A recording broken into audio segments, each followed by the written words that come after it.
जय श्री राम। हर हर महादेव। कैसे हैं आप? स्वस्थ होंगे, मस्त होंगे। ईश्वर की कृपा आप पे बनी रहे। आज हम चर्चा करेंगे राजदंड के बारे में, जिसको सेंगोल सेंगोल सब लोग चिढ़ा रहे हैं, लेकिन यह राजदंड है। यह राजदंड की का रहस्य क्या है वो मैं आपको बताऊंगी। यह आदिकाल की परंपरा है, सनातनियों की परंपरा रही है, और यह परंपरा ही नहीं, ये स्वयं महादेव की शक्ति है। वो हम आपको बताएंगे कैसे। राजा दशरथ थे, उनके पास भी राजदंड था। तो युधिष्ठिर जी ने भीष्म महापिता से राजदंड का रहस्य पूछा है कि इसकी उत्पत्ति कैसे हुई। तो भीष्म पितामह कहते हैं कि ब्रह्मा जी के द्वारा स्तुति करने पर महादेव जी स्वयं शक्ति रूप में राजदंड उपस्थित हुई, क्योंकि वो महादेव की शक्ति है। उन्होंने ब्रह्मा जी को दिया, ब्रह्मा जी ने विष्णु जी को दिया, और विष्णु जी को देने के बाद इसी तरह महाभारत में जितने भी राजा राज्य किए हैं सबके पास राजदंड था। उसके बाद मनु को सौंपा गया। अब मनु के जाने के बाद उनके पुत्रों को राजदंड सौंप दिया गया। उसके बाद चौल्य वंश राजा राज किए काफी समय तक।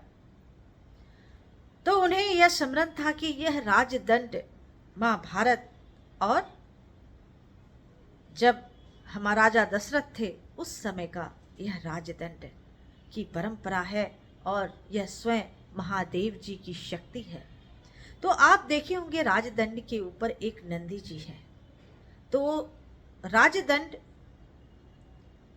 जो है वो स्वयं महादेव की शक्ति है, और राजदंड इसलिए राजाओं को सौंपा जाता था कि यह राजदंड उनको स्मरण कराए कि धर्म को बचाने के लिए यह राजदंड उनको सौंपा जाता था। न्याय अन्याय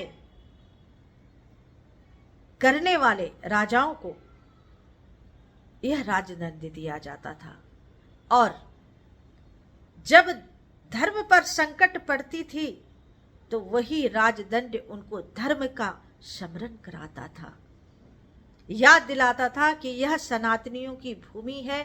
यह राजदंड एक बार देख लो और रणभूमि में उतर जाओ, क्योंकि उसे ही वो राजदंड दिया जाता था जिस राज्य को वह जीत के आया करता था।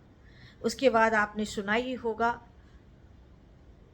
चंद्रगुप्त मौर्य आए, अशोक सम्राट आए, ऐसे कई राजा आए जिनके पास यह राजदंड उनको दिया गया, धर्म की रक्षा करने के लिए, राज्य की रक्षा करने के लिए।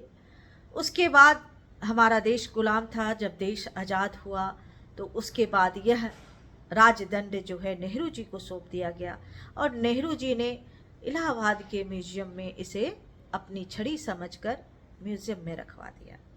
तो देखिए, बोलते हैं कुदरत एक बार करवट जरूर बदलती है, तो वह कुदरत करवट बदली है, और वह राजदंड आज हमारे पार्लियामेंट में है। पूरे हिंदुस्तानियों को गर्व होना चाहिए कि जो राजदंड की परंपरा आज आदिकाल से सनातनियों चली आ रही है, आज राजदंड उस न्यायालय में रखा हुआ है जहां से पूरे देश के सांसद बैठते हैं और न्याय और अन्याय की चर्चा करते हैं। तो वो दिन दूर नहीं है कि बहुत ही जल्दी ये हिंदू राष्ट्र बनेगा, विश्व गुरु बनेगा। तो इसलिए इस वीडियो को ज़्यादा से ज़्यादा शेयर कीजिएगा, ताकि हमारे सारे सनातनी जान सके कि राजदंड क्या है।